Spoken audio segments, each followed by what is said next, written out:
Why label yourself as an empath? Hey guys, it's John here in the John of News Studios, and keep looking at my monitor over here to see what my color looks like on this camera. I wanted to hop on because someone put up a great comment the other day asking why label yourself as an empath. Well, first of all, I don't label myself as an empath per se. I label myself as an empathic person. In my videos, you'll hear me say a mix of empath or empathic person. I tend to lean towards empathic person. But to give yourself the solid label as I am an empath is many times only giving yourself an excuse as to why you are the way you are.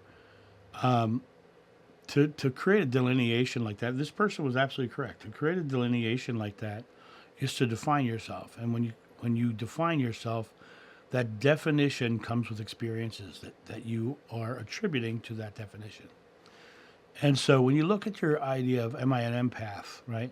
Empathic person. There are people in this world who are more sensitive to other people's feelings. I would call them a highly empathic person. A highly empathic person. Someone who, because that's what empathy means, is to feel the emotions of others. And so when I say a highly empathic person, what I'm actually saying is that they are experiencing life with an increased intensity of emotion because they're feeling the emotions of others. So, but the labels themselves, many years ago, my son's mother told my son that he wants to be a hero, but he's acting like a villain.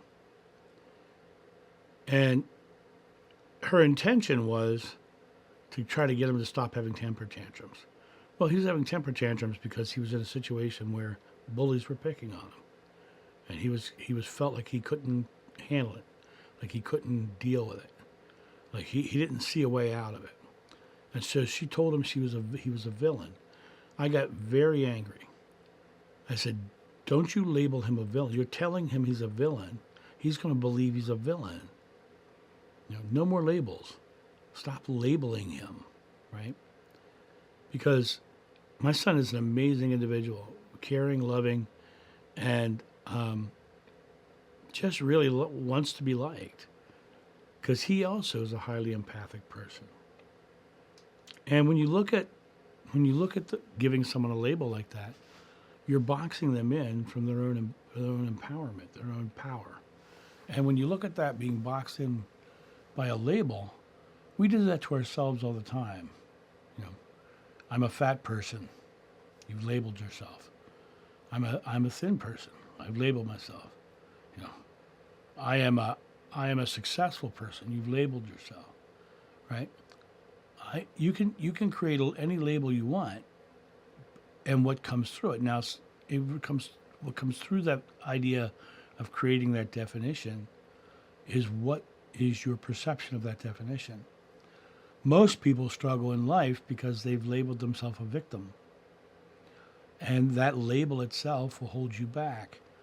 Some people call themselves an empath because it's the shield or the justification of why they are the way they are, as opposed to saying, okay, I'm very sensitive, and saying that's theirs, not mine, and overcoming that. So it's a matter of making sure that your definitions aren't becoming your justifications. Because if your definitions are becoming your justifications, you're going to limit your life in a big, big way. And I don't want that for you, and I don't think anybody else who cares about you would want that for you. But it always comes back to everything in your life comes from you, your belief. If you believe yourself to be a victim, the world will show you that. If you believe yourself to be living a joyful, loving life, the world will show you that.